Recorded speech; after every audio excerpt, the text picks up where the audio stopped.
चार लिंग गुरुलिंग। लिंग के अनेक प्रकार के भेद बताए गए हैं। माना जाता है कि जो पृथ्वी को फाड़ करके स्थावर वृक्ष आदि की तरह प्रकट होते हैं उनको क्या कहा जाता है? बोले महाराज उनको कहा जाता है स्वयंभू लिंग, अर्थात जो भूमि को खोद करके फाड़ करके भेद करके स्वयं प्रकट हुए हैं वो क्या है? बोले स्वयंभू लिंग है। दूसरे क्या है? बोले महात्माओं के द्वारा, ब्राह्मणों के द्वारा, राजाओं के द्वारा, महाधनिकों के द्वारा जो स्थापित किए जाते हैं, मंत्र पूर्वक जिनकी स्थापना होती है वही लिंग प्राकृतिक लिंग कहे गए हैं। तो लिंग कई प्रकार के होते हैं। सतयुग में रत्न लिंग श्रेष्ठ था, त्रेता में सुवर्ण लिंग श्रेष्ठ था, द्वापर में पारे का लिंग श्रेष्ठ था, लेकिन कलयुग में कौन सा लिंग?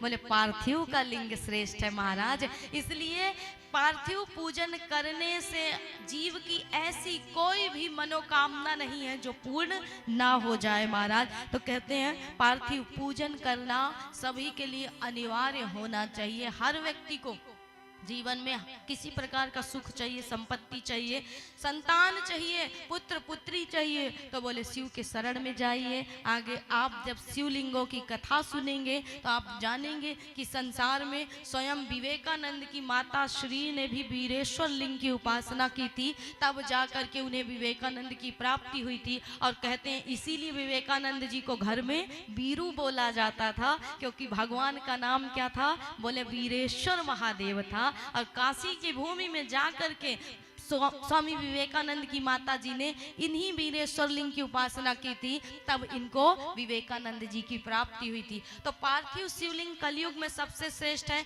जिसका अधिकार सबको है। वैसे माताओं को शिवलिंग स्पर्श नहीं करना चाहिए, लेकिन कहते हैं कि नर्मदेश्वर जो शिवलिंग है उनको आप स्पर्श कर सकती हैं, पार्थिव शिवलिंग भी आप स्पर्श कर सकती हैं। अन्यत्र जो शिवलिंग है उनको आप स्पर्श नहीं कर सकती। स्त्रियों को जाकर के सीधे स्पर्श नहीं करना चाहिए। अपने पति से आज्ञा लेकर के पति यदि स्पर्श कर रहे हैं तो उनके साथ आप कर सकती है। इसलिए महाराज संसार में कहीं ना कहीं माताएं बेचारी सबसे ज्यादा भगवान भोलेनाथ की भक्त हैं और पूजा से वंचित हो जाती, तो भगवान ने इसीलिए क्या किया? बोले नर्मदा मैया की गोद में खेलने लगे और बोले कम से कम नर्मदा के शिवलिंग का अधिकार माताओं को मिला है, तो कम से कम माताएं उसकी पूजा करके घर में सुख समृद्धि तो लाएंगी महाराज। इसलिए कहा कि शिवलिंग की उपासना अति आवश्यक है। कलयुग में यदि चला है तो बोले महाराज पार्थिव शिवलिंग की ही महत्वता है।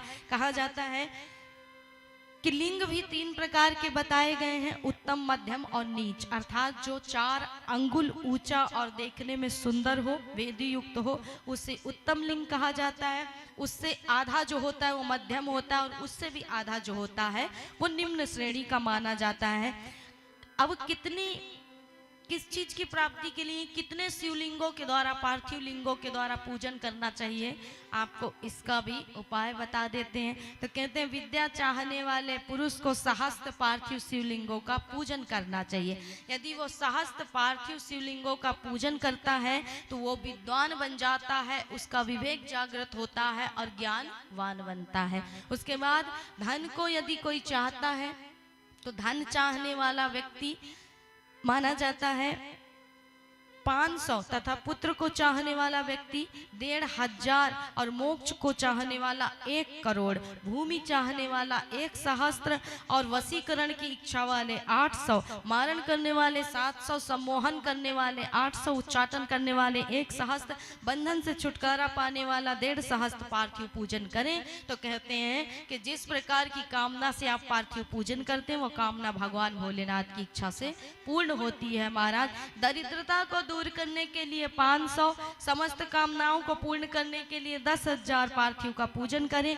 कारागृह में यदि कोई बंद है तो उसके निमित्त कहते हैं उसे छुड़ाने के लिए सहस्त्र लिंग का पूजन करें।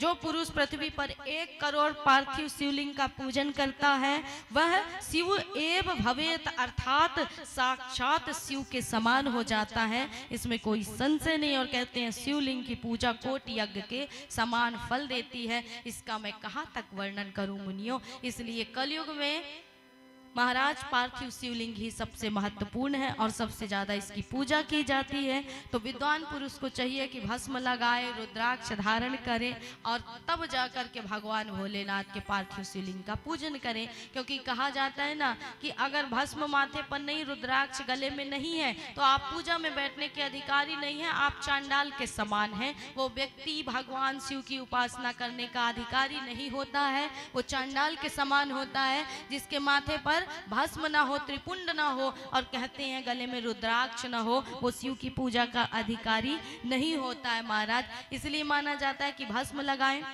त्रिपुंड धारण करें और उसके उपरांत ही रुद्राक्ष धारण करके भगवान के पार्थिव शिवलिंग की पूजा करें। यदि भस्म नहीं मिलता है तो माना जाता है त्रिपुंड किससे लगाओगे, तो कहते हैं अच्छे स्थान की यदि मिट्टी है तो उस मिट्टी से भी आप सुंदर त्रिपुंड धारण कर सकते हैं, उससे भी भगवान भोलेनाथ प्रसन्न हो जाते हैं। अब